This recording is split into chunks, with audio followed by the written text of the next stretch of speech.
હાઈકોર્ટની ટકોર બાદ જૂનાગઢમાં પ્રશાસન હવે એલર્ટ મોડ પર છે। ગેરકાયદેસર દર્શન સહિતના તમામ મુદ્દે તપાસનો ધમધમાટ શરૂ કરવામાં આવ્યો। જૂનાગઢના રિસોર્ટ અને હોટલ પર ચેકિંગ શરૂ કરવામાં આવ્યું છે। વન વિભાગની ટીમ પણ આ તપાસમાં જોડાઈ। બિનખેતી અને હેતુફેર સહિતના મુદ્દે ચેકિંગ કરવામાં આવ્યું છે। વન વિભાગના નિયમ મુજબ બાંધકામ થયું છે કે નહીં તે અંગે પણ તપાસ શરૂ કરવામાં આવી છે। જંગલોમાં આડેધડ રિસોર્ટ ખડકાતા સિંહો સ્થળાંતર કરવા મજબૂર છે। સાસણમાં 300 કરતા વધારે રિસોર્ટ ફાર્મ હાઉસ ખડકાયા હોવાનો ખુલાસો છે। પ્રાકૃતિક સંપદા ધરાવતા ગીરના જંગલોમાં બાંધકામને લઈ કડક નિયમ જરૂરી। ગીર અભયારણ્યની ફરતે આવેલી હોટલ રિસોર્ટની ચકાસણી કરવા આદેશ। 15 ઓક્ટોબરના હાઈકોર્ટના મૌખિક ઓર્ડર બાદ જૂનાગઢ જિલ્લા મેજિસ્ટ્રેટના આદેશ છે।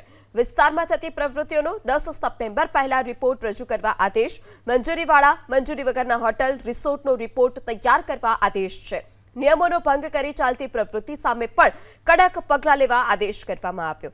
બિનખેતી મંજૂરીવાળા એકમોની ખરાઈમાં નિયમોનું પાલન થયું છે કે કેમ તેને લઈ પણ તપાસ કરવા આદેશ કરવામાં આવ્યો છે। રેવન્યુ અને વન વિભાગે સંયુક્ત ટીમ બનાવી ચકાસણી શરૂ કરી। તાલાલા તાલુકાના 44, ગીર ગઢડા તાલુકાના 43 ગામોમાં તપાસ કરાશે। ઉના તાલુકાના 24 ગામો, કોડીનાર તાલુકાના 22 ગામોમાં તપાસ કરાશે। જૂનાગઢ અને ગીર સોમનાથ જિલ્લામાં જે ગેરકાયદેસર સિંહ દર્શન થઈ રહ્યા છે તેને લઈ અને તંત્ર પણ એલર્ટ મોડમાં છે। હાલમાં જ જે રીતે કહી શકાય કે જૂનાગઢના સાસણની અંદર એક ચેકિંગ હાથ ધરવામાં આવ્યું છે, સઘન ચેકિંગ હાથ ધરાયું છે। વહીવટી તંત્રની ટીમ છે, વન વિભાગની ટીમ છે અને પોલીસ કર્મી આ બધા સાથે મળી અને અત્યારે હાલ જે છે એ ચેકિંગની પ્રક્રિયા હાથ ધરી રહ્યા છે। તમે જે દ્રશ્યો જોઈ રહ્યા છો એ દ્રશ્ય છે કે અહીંના જે મામલતદાર કચેરીના જે વહીવટી વિભાગના સ્ટાફ છે એ છે, સાથે સાથે વન વિભાગનો સ્ટાફ પણ જોડાયેલો છે।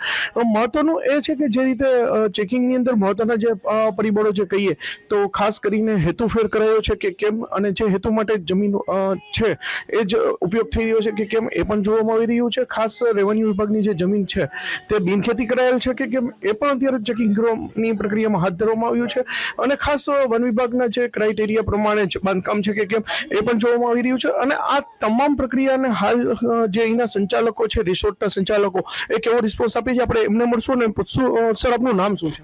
મારું નામ મહેન્દ્રસિંહ સોલંકી, કેમ્પ લિયોમાંથી બોલું છું। સર, ખાસ અત્યારે જે ચેકિંગ પ્રક્રિયા હાથ ધરાઈ છે તો એને લઈને શું કહો છો? સાહેબ, આ ચેકિંગ પ્રક્રિયા જે છે એ ખૂબ જ સરાહનીય છે।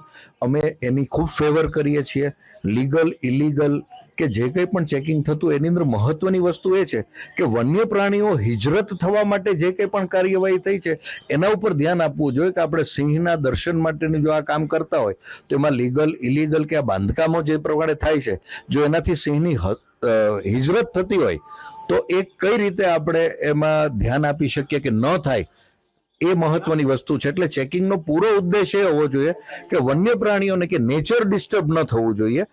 કુદરતને આપણે જો ખલેલ કરીને કોઈ પણ જાતનું ડેવલપમેન્ટ કરતા હોય તો એવું ડેવલપમેન્ટ આવકાર્ય નથી।